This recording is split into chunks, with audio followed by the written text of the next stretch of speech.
আওয়ামী লীগ হচ্ছে এক সময়কার ঐতিহ্যবাহী একটি রাজনৈতিক দল। তারা শেখ হাসিনার নেতৃত্বে পচে গেছে, তার অর্থ তো এই না যে আওয়ামী লীগ জন্ম থেকেই পচা। সুতরাং যে নেতৃত্বের কারণে পচে গেছে বা দুর্গন্ধযুক্ত হয়েছে, সেই নেতৃত্বের হাত থেকে বের করে অন্য নেতৃত্বে গেলেই তো আমার মনে হয় আওয়ামী লীগ আবার সেই ৬৯-এর গণঅভ্যুত্থানের নেতৃত্ব দেয়া কিংবা মুক্তিযুদ্ধকালীন তাদের যে ভূমিকা সেই জায়গাটা আবার ফেরত যাবে, একটা নিজেদেরকে সংশোধন করার সুযোগ পাবে। নিষিদ্ধ করলে তো সেই সুযোগটা পাবে না। সুতরাং আমি নিষিদ্ধের বিপক্ষে।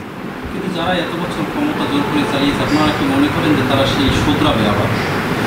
না, মানুষের তো শোধরানোর জন্য কিছু সুযোগ লাগে, কিছু আঘাত লাগে। আঘাত ছাড়া কিন্তু কোনো জিনিস ঠিক হয় না।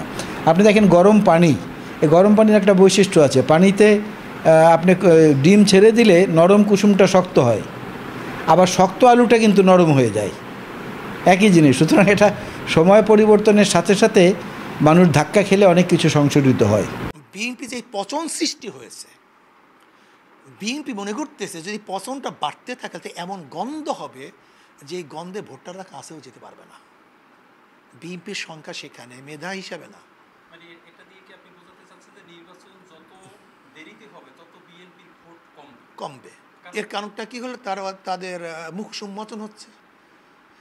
আপনি ইদানিং দেখেছেন আওয়ামী লীগের বক্তব্য, বিএনপির বক্তব্য, আওয়ামী লীগের কাজ এবং বিএনপির কাজের মধ্যে কোনো পার্থক্য নেই, হুবাহু এক, বরং কোনো জায়গায় বেশি।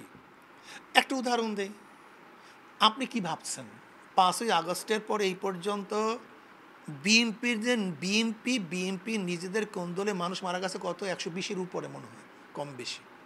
আপনারা ভালো বলতে পারবেন। প্রতিদিন তো মারা যায়, সংখ্যা বাড়তে থাকে। 120-এর উপরে কোনো রিপোর্টে আসছে, হয়তো বা বেশি কম হতে পারে, আমি এটা নিয়ে 100-এর উপরে মাত্র কয় মাসে, এই কয় মাসে। আচ্ছা দেখেন তো বিগত আওয়ামী লীগের এই 16 বছরে নিজেদের কোন্দলে এত মানুষ মারা গেছে কিনা? ক্ষমতায় আসেনি, ক্ষমতায় আসতে পারে এরকম একটা সুবাতাস আমরা দেখতে পাচ্ছি। কিন্তু তার আগেই সারা দেশে দেখছি যে আপনার দল আসলে একটা দখলদারিত্ব শুরু করেছে। তো আপনি আসলে বিষয়টাকে কীভাবে দেখছেন? আমরা বিষয়টিকে প্রতিরোধ করার জন্য আমাদের সর্বাত্মক প্রচেষ্টা অব্যাহত রেখেছি। দেশনেত্রী বেগম খালেদা জিয়া, জনাব তারেক রহমান, আমাদের মহাসচিব এবং আমরা নিজেরা এ ব্যাপারে যথেষ্ট সতর্ক এবং সাবধান। আপনি দেখেন আওয়ামী লীগের তোফায়েল আহমেদ থেকে শুরু করে আপনার কি বলে ওবায়দুল কাদের সাহেব থেকে শুরু করে বহু নেতারা বলেছিল যে আওয়ামী লীগ ক্ষমতার থেকে চলে গেলে একদিনে 5 লক্ষ লোক নিহত হবে। আওয়ামী লীগের 5 জন লোকও কিন্তু মরে নাই। আর বিএনপির নাম ভাঙিয়ে যারা এই কুকীর্তিগুলো করছে, অনেকের বিরুদ্ধে যারা চিহ্নিত হয়েছে সাংগঠনিক ব্যবস্থা নেওয়া হয়েছে, আপনারা জানেন, কঠিন শাস্তিমূলক ব্যবস্থা নেওয়া হয়েছে।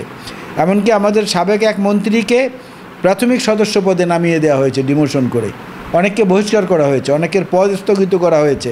এবং আমরা নিজেরা এটাকে সব জায়গায় তীক্ষ্ণ পাহাড়ের মধ্যে রেখেছি যে কেউ কোনো রকম অগ্রসর হলেও সঙ্গে সঙ্গে সেটাকে অবমুক্ত করে। আপনি দেখেন আওয়ামী লীগের যেই চাঁদাবাজি ছিল, নাম করা চাঁদাবাজি, এখন কিন্তু তার ডিগ্রি বাড়ছে, কমে নাই, ডিগ্রি আরও বাড়ছে। মানুষ কি বলতেছে, আগে চাঁদা দিতাম 50 টাকা, এখন দিই 150 টাকা, আগে দিতাম 200 টাকা, এখন দিই 300 টাকা।